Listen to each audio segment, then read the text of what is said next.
What's up, everybody? Welcome to another episode of Plant the Spear podcast. I'm your host, Jesse, and welcome to the show. On today's episode, we're just going to do a quick rewind of the Duquesne game. I had a chance to go back and watch the film, and then obviously we'll get into the big one this week against LSU, something we're all excited about. This one's been circled on the calendar for quite some time. Obviously, it's on the national stage on Sunday night, so you kind of got the whole TV screen to yourself. And I know I'm just excited about it. I know you guys are excited about it too. We've been waiting on this one, and it's here. It's time. So we're going to throw down in the Superdome, and hopefully Florida State comes out on top. Just trying to get everything out for you guys a little early this week. I am traveling to New Orleans for the game, so I'm super excited about that. So this will give you guys some more time to consume this content, and as well as let me go ahead and get it out because I'll be on the road. And so, let's just get into Duquesne real quick. I had a chance to go back and watch the film, and I'll just try and sum it up real quick. I do watch film at about 3/4 speed. I do like to rewind about 3 to 5 times the play just so I can watch each segment or each position group and how they perform. And overall, my thoughts when I watched it, you have to keep in mind a couple of things first. They did have some pieces out, which I feel like were crucial pieces. They also ran a very vanilla game plan because they did not want to show LSU much. And they were still able to come out and dominate 47-7, 638 yards of offense to 164. That's a dominating win. When I went back and watched the film, I actually feel better about the game in all areas except for one. And that makes me feel positive going into LSU. So real quick, passing, of course, Jordan was efficient. Didn't throw for 300-400 yards against FCS, but he never really does. That's not Jordan's game. He was very efficient with the ball. He had an adjusted completion percentage of 80%, which is nice to see. He had a very impressive 12.5% big-time throw rate and a 0% turnover-worthy play rate. That's Jordan's game, is he's efficient with the ball, he protects the ball, and we didn't even really see him use his legs, which is something I'm sure you'll see a little bit of in LSU. We won't really worry about covering the backup quarterback situation too much. You guys saw that. It's a wreck, and I'd rather see A.J. Duffy take the snaps and deal with his growing pains. If it's a situation where Jordan's out, guys, I'm worried. I don't think this offense they're either going to be so one-dimensional or just they're in trouble because he just is not getting it. And we'll just leave it at that. Hopefully he can improve, or maybe they can roll with Duffy.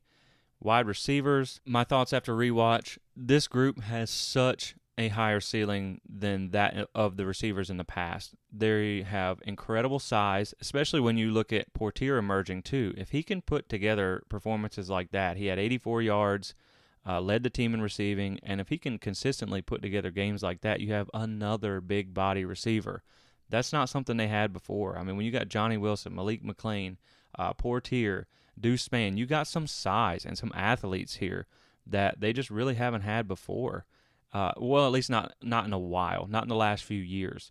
And they didn't even have Ontario Wilson, who I do like as a receiver. They also lost Johnny Wilson early. Looks like he's going to be back for LSU, which is good.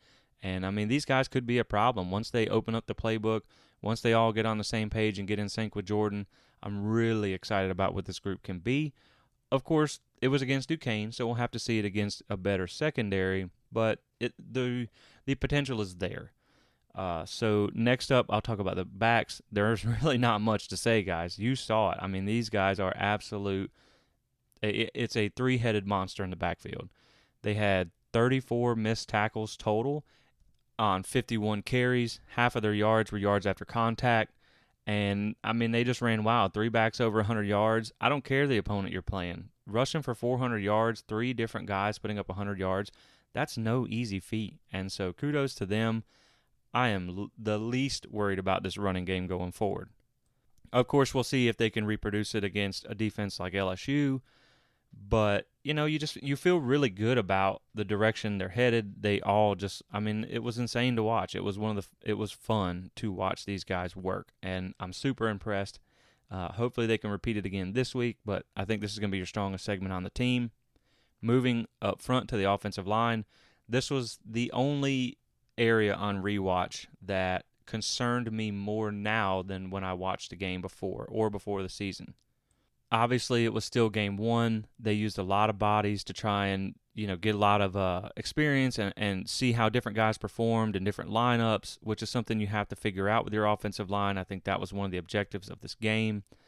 You obviously had Maurice Smith out. Darius Washington left a little early with injury. But as a whole, I just really wasn't impressed with their play. It wasn't bad. I mean, anytime you have 400 yards rushing, the guys were doing some work, but they got a lot of help from the backs and the receivers. And, of course, you would think, duh, the backs helped run. But what I mean by that is there was a lot of instances where these guys were getting hit behind the line of scrimmage, and just their natural ability, they were able to break some tackles and get out and make a play out of it. And when you look at 34 missed tackles on 51 carries, and half their yards came after contact, that shows you they were getting hit. It was not like there was some giant gaping hole that they were just running through.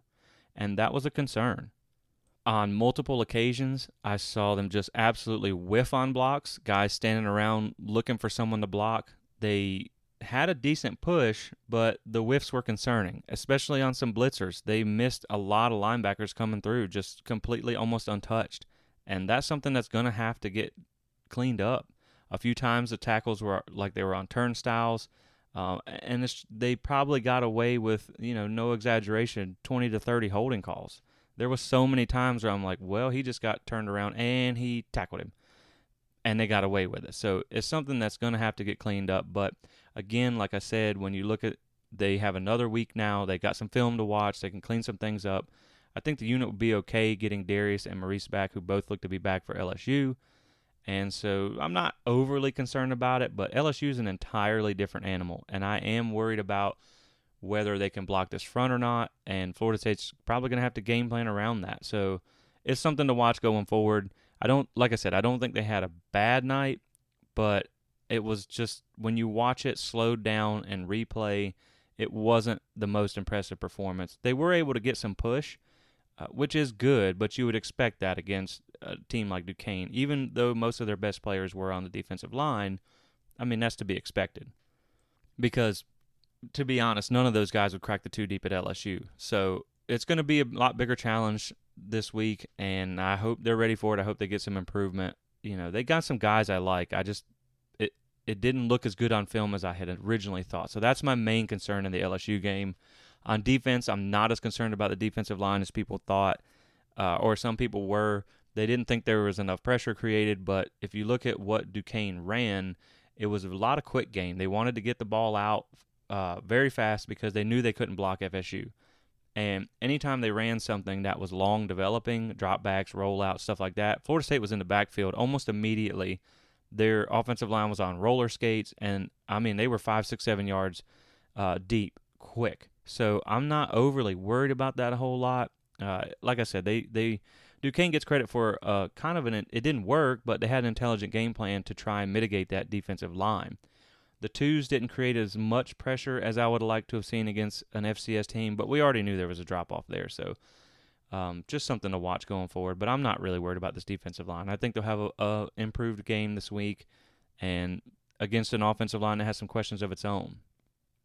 Linebackers I'm really impressed by. I'm really high on this group, namely Tatum Bethune. I think he is as advertised. You can see that he was a 100-plus tackler at UCF. He's all over the field. He had a pass breakup or two. And, he's just instinctual. He's got that linebacker instinct that we haven't seen for a while around here. And DJ Lundy looked good. He was kind of all over the field. He looks very athletic. So I was impressed by his play. And Kalen DeLoach, too. He looks like he's ready to have a big year. I'm really excited about those three. Brendan Gann even got in there some. Amari Gaynor, he was in a boot. It looks like he's back on the depth chart for LSU that Florida State put out today, so I'm glad to see that. Hopefully that at least provides him some depth because his performance was a little concerning. He was the fourth lowest graded linebacker, really defensive player on the entire team. He bit on so many play fakes that it was a liability almost. And they were able to get some gains out of that. And a team like LSU will expose you if you do that. There was so many times where he bit on a play fake, and they got the edge, and it was too late. They were gone.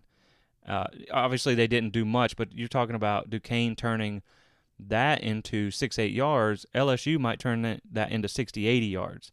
So that was a liability, but once you get your starters in there, I'm not overly worried about the linebackers. I'm actually really high on this group. Secondary looked good. They obviously needed Duke Cooper back in a bad way. His replacements were kind of the ones that had the most mistakes. I just don't see it from Seven quite yet.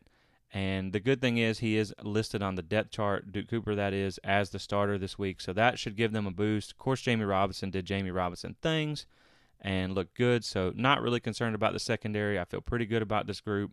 And it's good because they're going to get tested this week. They definitely, like I said, they'll benefit from Cooper being back. Renardo Green looked good on film to me too. So it's something to watch, but I'm not worried about the secondary. Special teams, I think the return game was left a little bit to be desired. It's not like Duquesne was booming kicks, so they didn't have a ton of time to set up returns. Kick coverage looked great. I'm really excited about that. Hopefully that can help out with field position some, but they're going to have to prove it against better athletes this week as well. So that kind of wraps up the Duquesne. Again, I'd say overall, I feel more positive with also the looming fact of being worried about them being able to block LSU. If they can find a way to either scheme around that or they just make a good improvement and are able to block these guys, I feel good about Florida State. I really do. And we'll get into that with this LSU preview.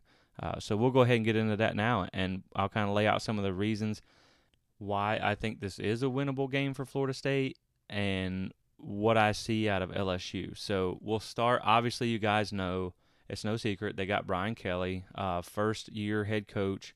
The Tigers have been 11-12 since their national championship, so obviously not that great.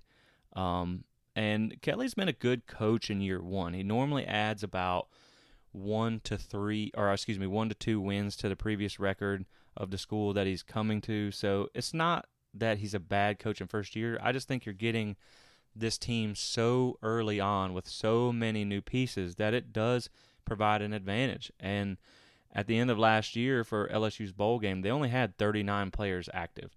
So Kelly really did inherit a depleted roster. And now they took, I believe it was the most snaps or the most players through the portal in college football. They had 13 players that they took. And so, I mean, he has been able to rebuild the roster, and he has got some good pieces.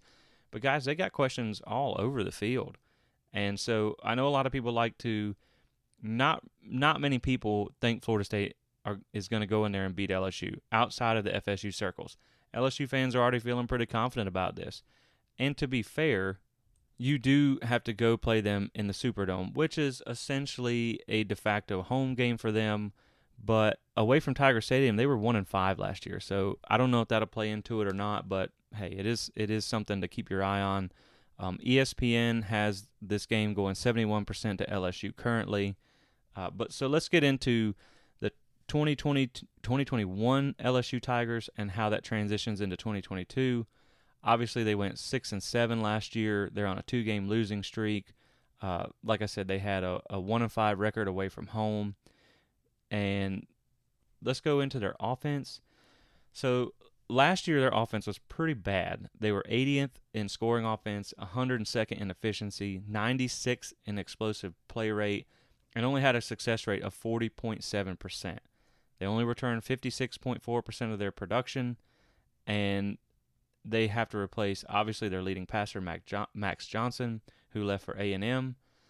We presume it's going to be Jaden Daniels. That's kind of where all signs point.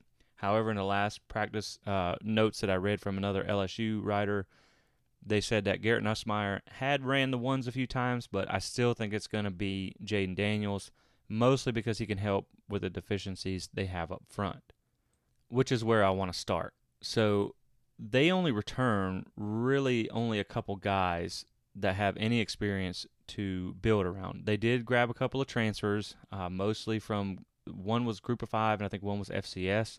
So, I mean, it was, take that for what it's worth. And the group was last year 54th in pressure rate allowed, 111th in sacks, which, again, isn't good. When I read that practice article that I was talking about, or the practice report I was talking about a second ago, they had a kind of a projected starting 5. They said this group had been working together for about the last week, so it was who they felt was going to be the starters, being that we're this close to game week. I believe LSU should be releasing their depth chart today, Monday, August 29th, so we'll see how this shakes out. If so, We'll just go through it real quick from what I have. At left tackle is Will Campbell. And one thing before we talk about a lot of these guys, one thing you will notice is they have some size. These guys are big, and they're going to be a load to push around. So hopefully these guys drank an extra protein shake this week. But for what they have in size, they lack in experience. So starting with left tackle Will Campbell, he's 6'6", 325, former 4-star, true freshman, early enrollee, looks to be the starter. Obviously, true freshman means he does not have a single snap at the college level. How will that translate? It remains to be seen, but I have a feeling that these defensive ends are going to try and take advantage of that. I mean, you can be a great prospect, and that's perfectly fine, but there's a big difference between high school and college, and until you've strapped it up in a college game, that game moves a lot faster, and the competition level is a lot higher. So this may be something that Florida State can take advantage of. Next to him, you have Miles Frazier, who is 6'6", 325, transfer from Florida International. He was a freshman All-American. He has a lot of experience. However, it's all at the Group of 5 level. And so how will that translate? Now, of course, we saw Florida State land a transfer offensive lineman of their own from Florida International who was one of the better offensive linemen, or offensive lineman on the team, but again, consider the group as a whole. So I'm not going to knock him there. But again, you have a guy who's really never played. When I looked at his game logs, he's played one Power 5 opponent, and that was Texas Tech, who really isn't known for their defense. Moving to center, you have Garrett Dellinger, 6'5", 320 pounds. He does have over 350 snaps of experience, but not a single one at center. So I don't know how, could you have some snapping issues? The center is kind of like the quarterback of the offensive line. How well does he know the position and the calls? That could be something to watch. And when you look at his PFF grades, and guys, I understand PFF is not the gospel, but you can generally tell if a grade is good, it's for a better player. If the grade is bad, they probably didn't have a good performance. So it's not the gospel, but it's pretty close to give you an idea of how a player is. Most of his grades came out just above average, and 60 being average is usually step on the field. That's an average, kind of a depth player type deal. 70 is usually a quality starter, and most of his were just above 60. So again, you have a guy with some experience. He's a big body, but he's never played the position, and his grades have been pretty inconsistent when you break it down to the individual grades. Some were really good, some were pretty bad.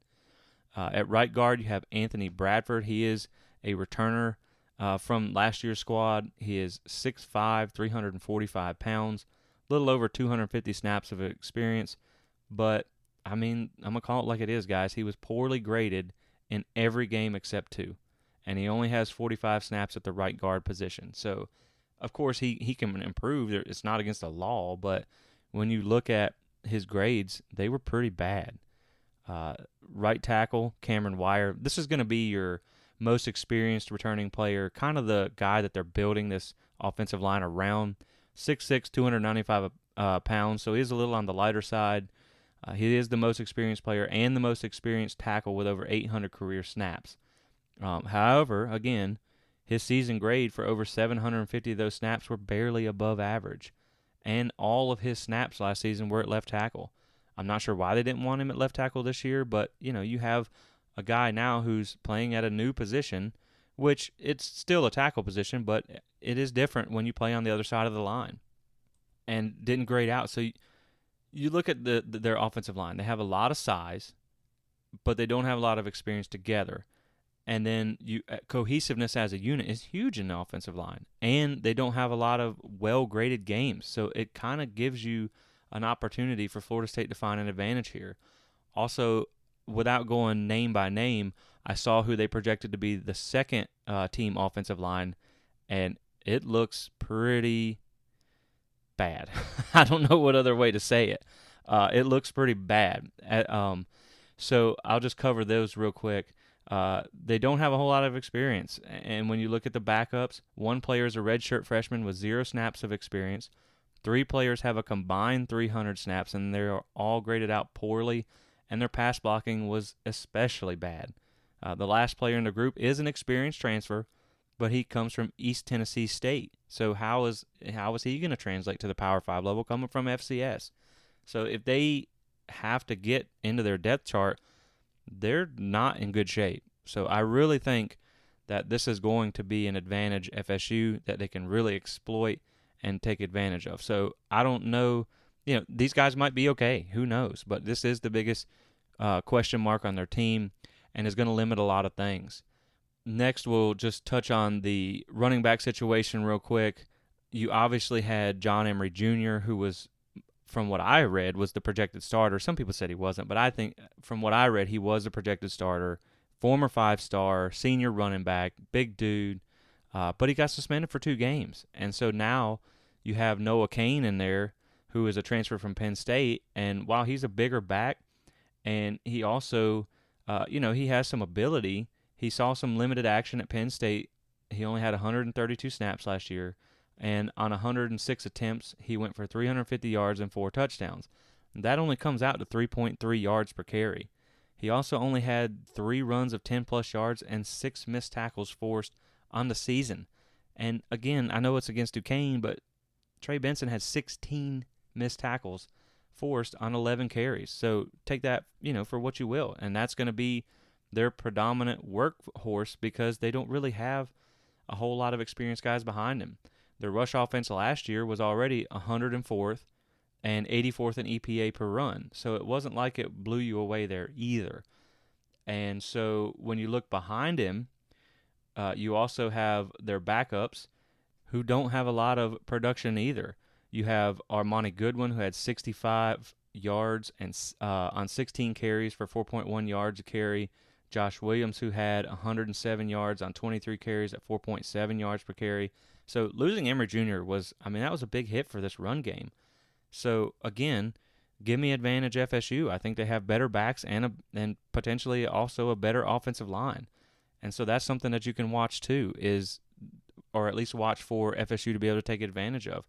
They're kind of thin. They don't have a lot of experience, and neither one of these, or at least Noah Cain anyway, has never played a snap in the LSU offense. So we'll have to see how that plays out. But I definitely would say advantage FSU on running backs too. At wide receiver, you obviously know they have Kayshon Boutte, who is already being talked about as one of the top receivers in the country, and I think he will be a problem to guard. He'll probably break one on FSU if they don't maybe double cover him or something like that.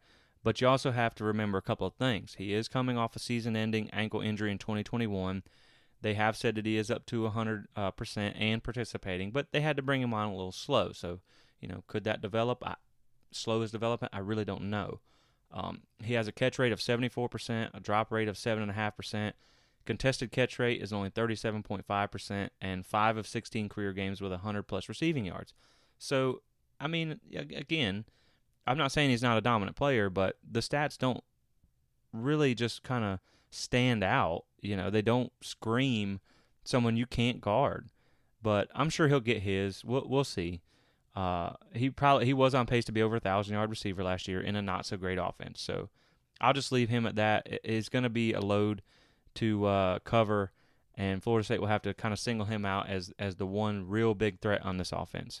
Their second leading receiver was just a young guy, Jack Beck. I believe he was a freshman last year. He's another one that you're going to want to watch. He has been limited at times in camp with shin splints. He just returned to the starting rotation.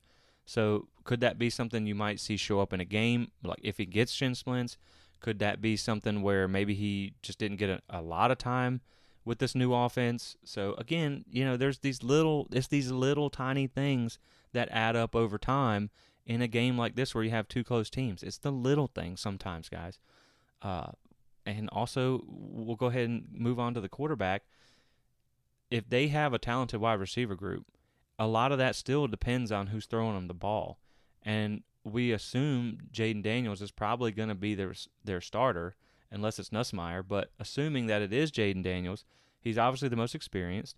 He has over 700 career passing attempts. And when they lost Miles Brennan, that was a big hit to their depth chart. Obviously, they didn't feel that he was going to be good enough to be the starter, and he walked away from football because of it. So maybe he wasn't the guy, but now you're down to really two quarterbacks with any kind of experience. So, of course, I think Nussmeier is probably a better backup than what we got, but if either team has to lean on the backup, it could probably not go so well. Jaden Daniels, he's a dual threat quarterback. He rushed for 844 yards at Arizona State last season. He could help hide some of the deficiency on that offensive line. So Florida State's going to have to try and contain him, which I think the speed and athleticism of the linebackers now being much improved over what we've seen in the past should help keep him in the pocket and should kind of force him to beat you with his arm, because as a passer in 2021, he was really not all that impressive. He had 10 touchdowns and 10 interceptions. He only threw for 200 yards or more in 5 of 13 games. His last game with 300-plus yards passing was in 2019. So he's not the kind of guy to wow you with his arm. I mean, to be honest, he's comparable to Jordan in a way. I just think he doesn't quite have the accuracy that Jordan has, and he's not quite as efficient. But he is a good runner, so they're going to have to look out for that. And in fairness, in 2019, he had a pretty good season. He threw for over 2,000 yards, I believe it was, had a really good completion percentage. But last year was not great, and I don't know whether that's attributed to Arizona State and the pieces around him or what. But even with a better receiving core at LSU, you also have to understand he's not playing in Pac-12 anymore. Those defenses in the Pac-12 are nothing compared to what he's going to play now. So just kind of keep that in mind. How good can he be against SEC defenses, and even Florida State's defense for that matter. So of course they played 2019 in the Sun Bowl. That was a different defense, different coordinators, different staff, all that stuff. But even then, he only went 12 of 28 for 195 yards, no touchdowns, and no interceptions, and only ran for 36 yards. So it's not like he lit you up last time he saw you. And that defense was not good. That was not a good defense. So like I said, I just wonder if he is going to be able to take full advantage of those receivers. And in the preseason article I did kind of a passer preview. So I'll go ahead and just kind of read some of those off. He is 6'3", 185 pounds. So he's not a real big guy. He has 3 seasons of experience, 1,855 snaps. He did lead the Pac-12 in completion percentage last year, but like I said, only 5 of 13 games with 200-plus passing yards. And when you think of the offensive line issues as well as the run game questions, I mean, they are probably going to have to beat you through the air, Florida State anyway, because that's where Florida State's strength is stopping the run with that defensive line. So last year at Arizona State, he did go 197 of 303 for 2,375 yards. Like I said, 10 touchdowns, 10 interceptions. He had 68 carries, 844 yards, 6 touchdowns. So he's a pretty impressive runner. He had a 2.6% big-time throw rate. Doesn't really wow you. Turnover-worthy play rate was 2.3%. That's pretty good. Average at a target was 8.6 yards, and his adjusted completion percentage was 75.6, which is good. I mean, that was good. His PFF grades offensively last year was 83.2. Passing was 70.7, which, again, that's pretty okay for a starting quarterback. It just brought him up a lot with his rushing grade, which was 86. Completion percentage by depth. Like I said, I tried to break down a lot on the quarterback. Completion percentage by depth, his short passes, which is 0 to 9 yards, he was 78.5% accuracy, which is great. His mid-range passing, 47.1%, which is just not good. I mean, Jordan's, when you compare, was almost, I want to say almost double that. His deep passing, 20-plus yards, was only 41.5%. So really, he must do a lot of swing, screens, and slants. And because his mid, anything past 10 yards has just not been very accurate. So, I'm not sold on Daniels as a passer. I think if you can contain him and make him beat you with his arm, Florida State has a really good chance despite them having a good receiver group. If it is Nussmeier, he only played in limited action last season. He has 57 career attempts, 50.9% completion rate, and he was sidelined in fall camp with an ankle injury. Of course, he's back at 100% now, but that slows your growth. That slows your progression in a new offense. And, 57 attempts with a 50% completion rate doesn't scare you any more than the guy in front of him. So, to me, I give advantage Florida State quarterback. I know some people say it's a wash, and it probably is. And if he had a similar season to what he had in 2019, I'd say he was a better passer than Jordan. But I mean, looking at 2021, to me, I'm going advantage Florida State here at the quarterback position. And I don't think Daniels is a guy who really, really scares your defense. As far as the tight end position, this is another one that's kind of unimpressive for LSU. They do return 2 guys from last year, but combined, they barely had over 100 yards of production. Both returning players graded out well below average on PFF, and their blocking grades weren't very good either. So, FSU doesn't really have any impact tight ends either, but LSU, they've had to face some in the past, like with Notre Dame and teams like that, and Louisville, but this isn't going to be one of them times. So I think they can handle these the LSU tight ends. That's not really a concern. And so when you really stack it up, and just to do a quick review on the offense, so you got a quarterback who is middle of the road. He can run the ball. He can throw it okay, but he doesn't impress you. You have some good wide receivers, mostly 2 really good wide receivers and some unproven guys behind it. You have some questions at running back and some questions on offense. Tell me why Florida State defense can't have a big game against these guys. I just don't see a lot of that hype. Now, granted, a lot of LSU's hype for the season does come on the other side of the ball, but you got to score to win. And so this is something that I'm looking for Florida State to have the advantage in. I think Florida State's defense, especially with a game to kind of get in rhythm, is better than LSU's offense. And so that's, I'm not, again, I do want to make a point to say I'm not trying to do this preview and sound like Florida State's about to go in there and kick LSU's teeth in like 40-17 or something like that. By no means. They're probably going to get theirs. They're probably going to break, a deep pass with Boutte or something like that. And there's nothing to say that Noah Cain can't be a talented running back. But I like to look at production. I like to look at experience. And right now, they just don't have it on that side of the ball. So to me, you go advantage FSU defense. And so we'll just kind of close the chapter on their offense there, and we'll move over to the other side of the ball, which is the one that you have to worry about the most, and that's the LSU defense. On defense, LSU's strength is their front 7, and these guys have the potential to be pretty good. The names you should know is Ali Gay, Jacqueline Roy, and BJ, I don't know how to say it, Ojulari, I believe. They're pretty good, and they're going to be tough for FSU to block. Like I said, there was some concerns for me on the offensive line, even against Duquesne, and this is a different animal. This is a whole different animal. Those 3 that I mentioned, they were able to create 106 total pressures last year and 13 sacks. So it's going to be a test for this offensive line, which is why I think this is going to be mostly a defensive battle when you look at the matchup position group by position group. I mean, this group could be pretty stout. Now, granted, they're not like 2021 Georgia defense by any means, but their defensive line is going to be tough for FSU to block, and that's going to be, to me, where this game rides, is can they block them successfully enough to at least run the ball or, give Jordan some time to get the ball out on some passes, but it's not going to be easy. So I'm glad to see that they got Darius Washington back. I'm glad to see that they got Maurice back, and I think that will help, but this is going to be a challenge.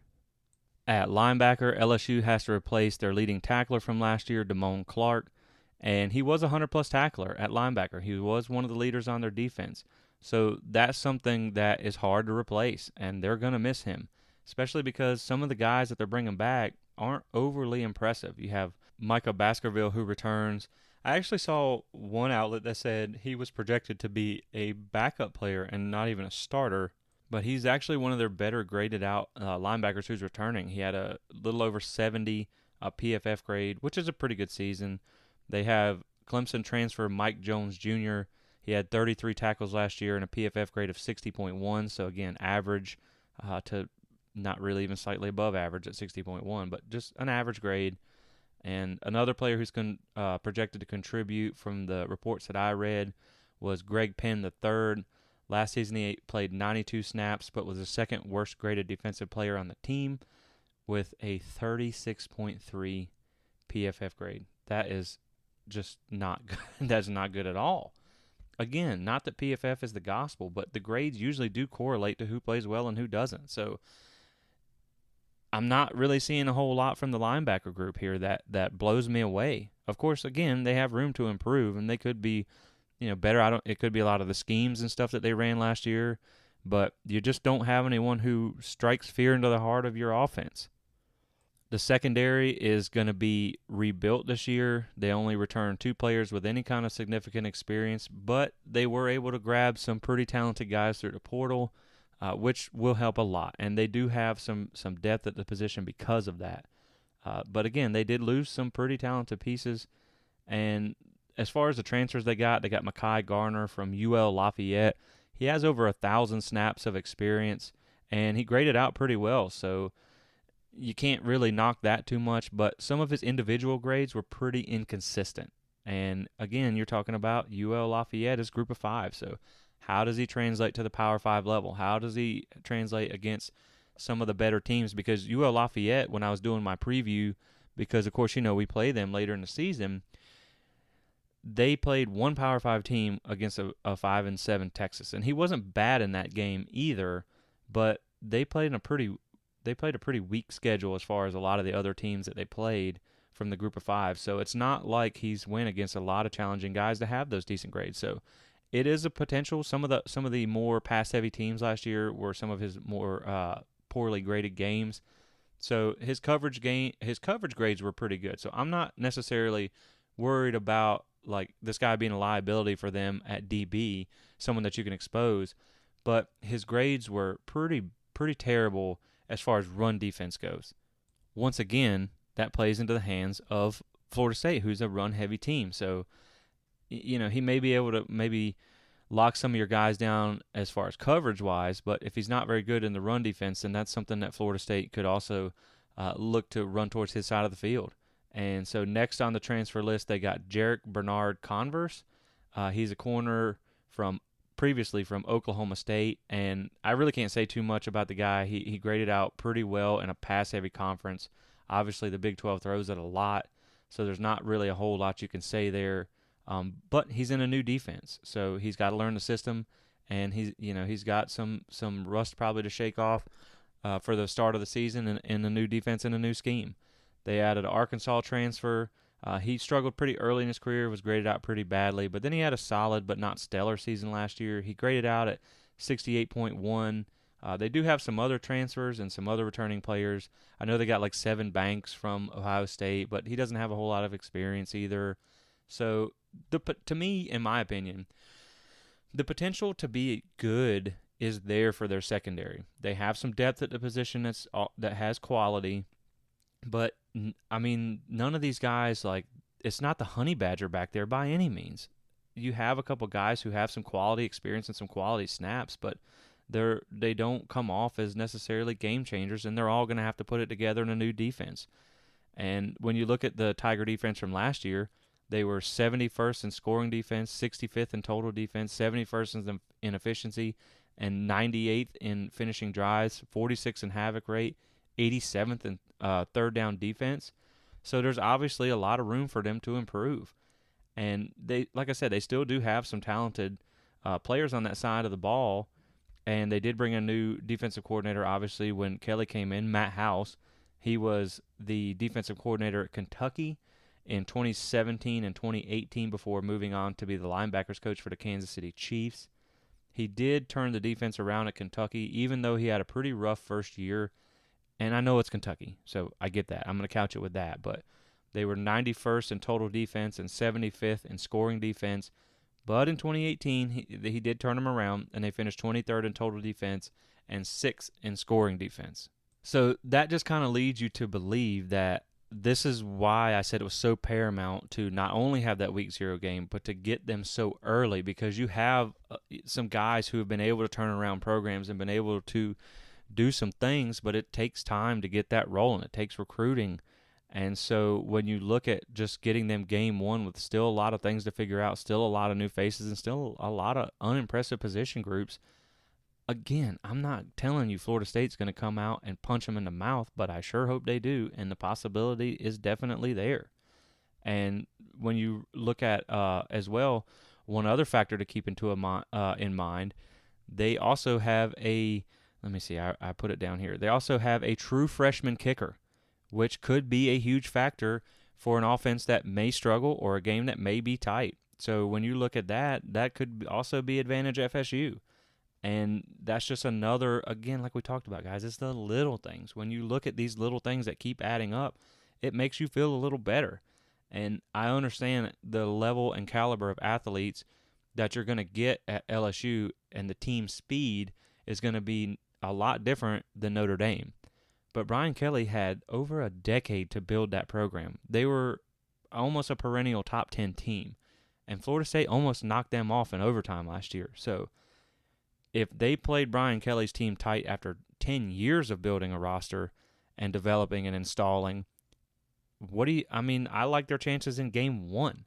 So they're familiar with what Kelly might run, which I think also is an advantage. Of course, he's familiar with what you're going to run too, but when I sit down and I look at it, there's a lot of people who think Florida State doesn't have a chance, and I know they're basing things off of what they saw in the past.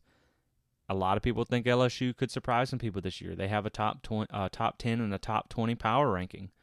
But when I look at it and I just weigh position group, and how everything matches up, tell me why Florida State can't go in there and win.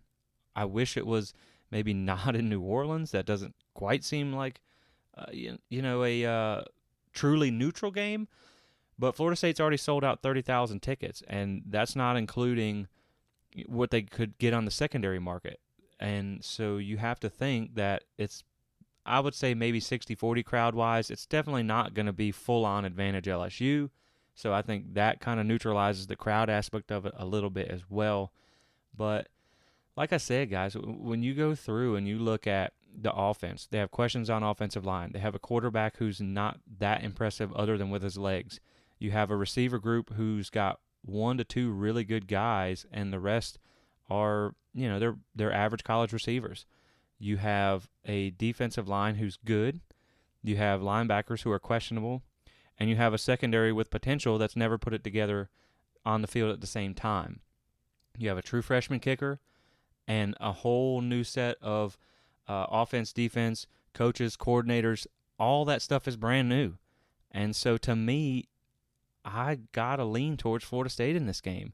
I'm to be honest with you, I'm probably not going to put any money on it because I still don't trust Florida State on the big stage until I see it. Now, that's not saying I think they're going to lose because it's a big game. I'm just saying I need to see them win this type of game for me to believe that they're not back, because I don't want to say they're back, but you know what I mean, like back on the level of winning big games. But I just look across the board, and Florida State has questions on their offensive line. And that's really the only concern I have going into this game, unless they have to get into the depth chart. And if they don't, then to me, like I said, I like advantage FSU. And so I'll take Florida State in a close one. I think it might be a little low scoring, but you might see some plays get some broken plays. Being so new in the season turned into some scores. I think the energy level will be there. Like Mike Norvell said, this team doesn't need a speech to get up for that game. I'm also sure there was some, to a degree, some look ahead to LSU for last week. I'm sure the install for Duquesne was not a whole lot compared to what you're going to get for LSU. You're going to have the playbook wide open in this game. Again, they didn't show anything to LSU. They ran such a vanilla game plan last week. So I'm ready and excited to see things open up as far as play calling goes, blitz packages, and everything like that. So I think you're going to see a more aggressive and just kind of more flying around Florida State team than you did last week against Duquesne. But I do have to say that the level of competition, regardless of whether I think they have question marks or not, it's going to be absolutely night and day between this team and Duquesne. So Florida State's going to have to bring their A game. They're going to have to strap it up. It's going to be a wild environment. They're going to have to control their emotions. Norvell, I think, called a good game, even if it was very vanilla. I think he didn't try to get cute sometimes like they did in the past. They just stuck to what was working for them, which is what I think they should do this time. If you can establish a run game, run it down their throat until they can stop it. Let the pass open up. Maybe you catch a broken play or a missed assignment being in a new defense, and you can pop them for one over the top. I like these receivers. Maybe they can just make some plays. I mean, maybe you get it to Micah Pittman over the middle, and he can make something happen. But overall, like I said, I'm high on this team after rewatching the film. Not high on them, but I feel good about this game after watching the rewatch from Duquesne. So I look forward to it. It's going to be an insane environment. I'm already looking forward to it. Heading down to New Orleans myself. And this is Florida State's chance. This is their chance to announce to the world that they're back to respectability, because regardless of what stage the programs are in, rebuilds or not, to beat an SEC West team with a brand name like LSU that's only a few years removed from a national championship with a big branded type head coach in Brian Kelly, that's a good win all the way around.